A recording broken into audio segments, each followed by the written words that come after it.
अरे तोहार नाम का हमार बात सुनो राजाऊ के नाम चाहे राऊ के नाम हो पूछाऊ लिखला रमेश को बोलवाइए करो सारे जैसे बताओ थी सारा अरे मैं रिलिया करो बाला सुघर लागी ढेरोले तनई के नाम हो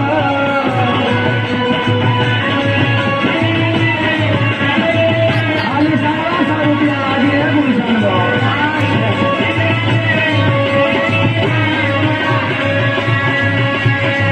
राजाऊ के नाम चाहे राऊ के नाम हो बाला निमन लागी ढेरोले तनई के नाम हो निकाला हो जल्दी जल्दी माला के ने बोला ना बोला अरे बेचारा लोग रोनी बटोरा ना हो अरे जो ना लगा अपने गाँव में घूम के खबर दे मेरे पीछा पीछा निकाला हो निकाला जल्दी छोड़ी के मकाना गोदवाना हो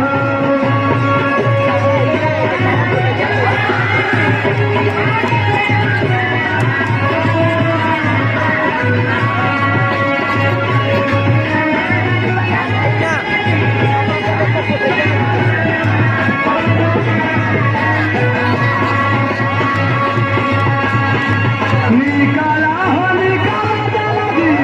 छोड़ी के मकाना गोदवाना मालकिनी तू बुलाना गोदवाना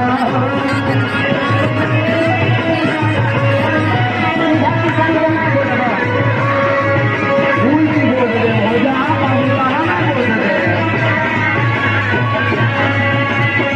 जाना पारू अब बगलिया वाला गमुआ में अजयबो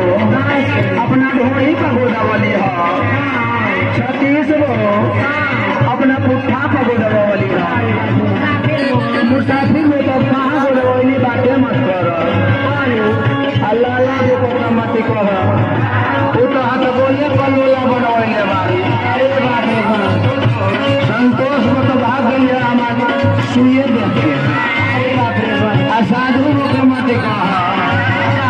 उनके ओठ का जरिए वो 3 ऐसा को गले वाली मुसिया डाली तो कोई फल्ला उनके पीछे घूमता सुना ना ये कौन सबके ना हो सुना भोला भरी शुभ देहा पर चौपावा सुना यार राजा वाहिर को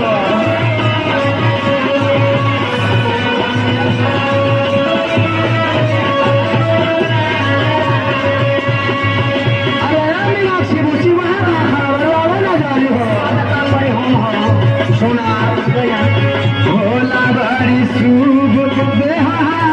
पर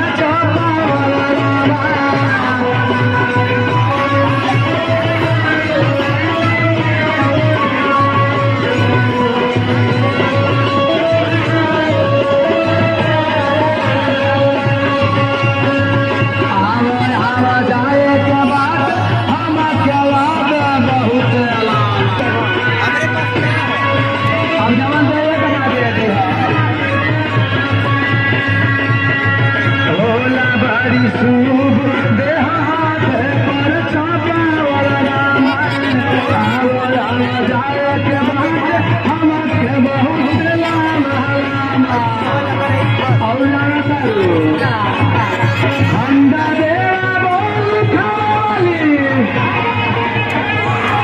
अरे मानो सोनू अरे अब देखिए बकवाला लोग सब कहना तुम फजा दिया भला का हाल नहीं लिया मारे अंडा देवा बोल खाली लापायु सजना गोदवाना हमारे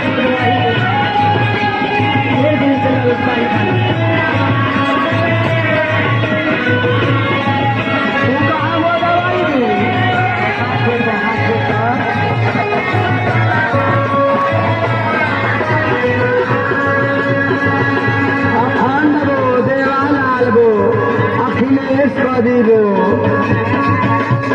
वो अपने कोई लघु सवरिया कोई लघु सजनवा लिखवाइले बा कोई लिखवाइले बा पति परमेश्वर होता है।